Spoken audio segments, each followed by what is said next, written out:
This November, no matter the outcome, we will elect our 47th chief executive. But first, we're going to take a look back at how the presidents became president.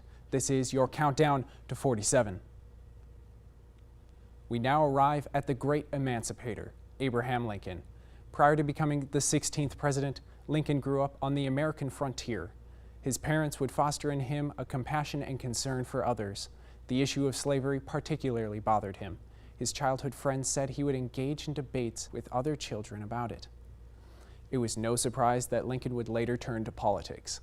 In 1834, Lincoln was elected to the Illinois legislature, where he served for 8 years. In 1846, Lincoln was elected to the U.S. House of Representatives as a member of the Whig Party, where he served 1 term. In 1854, the Kansas-Nebraska Act passed, allowing for the expansion of slavery. This drove Lincoln to pursue politics yet again. He ran for the U.S. Senate as a Republican in 1858, where he famously engaged in a series of debates with Democrat Stephen Douglas.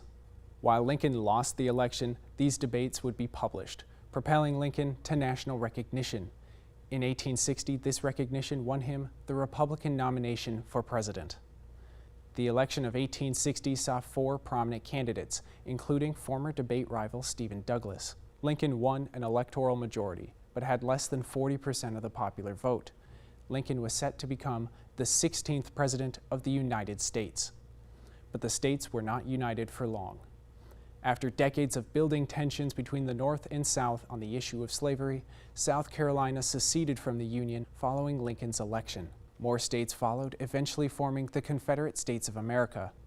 This was the national crisis that greeted a newly inaugurated President Lincoln. Barely a month into his term, the Civil War began when Confederate soldiers attacked Fort Sumter. President Lincoln sought aggressive action against the Confederacy, but as the Union faced loss after loss, President Lincoln suffered a loss of his own. In February of '62, the president's son Willie died in the White House at the age of 11, leaving First Lady Mary Todd Lincoln inconsolable. As the president dealt with the loss of his son, he began to draft the document that would become his presidential legacy, the Emancipation Proclamation, declaring that all people being held as slaves in the Confederacy to be free. The war was no longer about simply quelling a rebellion, it was a war for freedom. In 1863, the Union would see victories at Gettysburg and Vicksburg, which turned the tide of the war.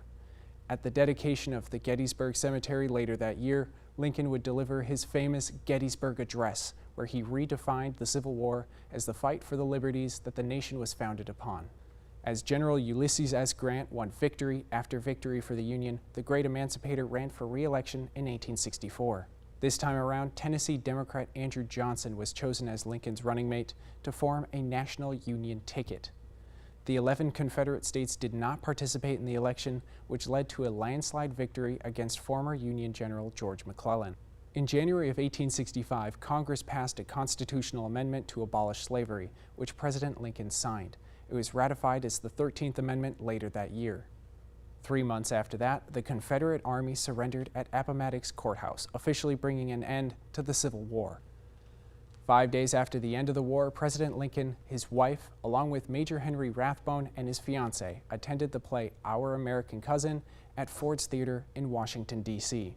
While the play progressed, actor John Wilkes Booth entered the president's box and shot Lincoln in the back of the head. After a brief scuffle with Major Rathbone, Booth leapt from the balcony and fled into the night. President Lincoln was taken to a boarding house across the street, where he died 9 hours later, the first president to be assassinated. Abraham Lincoln served as President of the United States from 1861 to 1865. The care of the fragile nation was now in the hands of Andrew Johnson, who would prove to be very different from his predecessor. I'm Eric George for Valley News Live, and this has been your countdown to 47.